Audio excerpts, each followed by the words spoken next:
Morning பிரேக்ஃபாஸ்ட்டுக்கு இன்னொரு சிம்பிளான ஈஸியான ரெசிபி புதினா ரைஸ் எப்படி செய்யுதுன்னு பார்க்கலாமா? மிக்ஸி ஜாரில் கைப்பிடி அளவு புதினா, கொஞ்சமாக கொத்தமல்லி, 8 to 10 க்ரீன் சில்லி வந்து சேர்த்து கொஞ்சம் ரஃபாக கிரைண்ட் பண்ணி எடுத்துக்கலாம். மீடியம் சைஸில் 2 ஆனியன், 2 டொமேட்டோவை ஸ்லைஸாக கட் பண்ணி எடுத்துக்கலாம். இப்போ குக்கரில் தேவையான அளவு எண்ணெய், 1 டேபிள் ஸ்பூன் கீ, 1 பிரியாணி இலை, 2 ஏலக்காய், 1 ஸ்டார், 3 லவங்கம், ஸ்லைஸாக கட் பண்ண 2 ஆனியன் சேர்த்து நல்லா ஃப்ரை பண்ணிக்கிட்டு இது கூட அரைச்சி வச்ச பேஸ்ட்டை நம்ம வந்து ஆட் பண்ணிக்கிட்டு நல்லா மிக்ஸ் பண்ணி விட்டுணும். மசாலா ரா ஸ்மெல் போகிற வரைக்கும் ஃப்ரை பண்ணால் போதும். உங்களுக்கு புதினாவோட எக்ஸ்ட்ரா ஃப்ளேவர் வேணும்னா ஆனியன் கூட ஒரு 5 to 10 மின்ட் லீவ்ஸ் வந்து ஆட் பண்ணிக்கோங்க, நல்ல ஃப்ளேவர் கொடுக்கும்.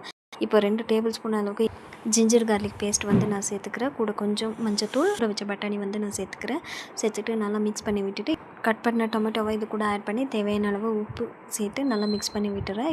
நான் எடுத்துக்கிட்ட ரைஸோட குவான்டிட்டி வந்து 1.5 கிளாஸ். 1.5 கிளாஸ்க்கு 3 கிளாஸ் அளவுக்கு தண்ணி சேர்த்துக்கிறேன். கூட மிக்ஸி ஜாரில் லைட்டாக தண்ணி சேர்த்து அதையும் இது கூட ஆட் பண்ணிக்கலாம். இந்த ஸ்டேஜில் ஊற வச்சுருந்த ரைஸ் இது கூட சேர்த்துக்கிறேன். நல்லா கொதி வந்ததும் குக்கர் லிட் க்ளோஸ் பண்ணிவிட்டு 2 விசிலுக்கு ப்ரெஷர் குக் பண்ணிக்கோங்க. இந்த புதினா ரைஸ்க்கு காம்பினேஷன் வந்து ஆனியன் ரைத்தா அப்படி இல்லைன்னா தேங்காய் சட்னி நல்லாயிருக்கும். கண்டிப்பாக ட்ரை பண்ணி பாருங்கள்.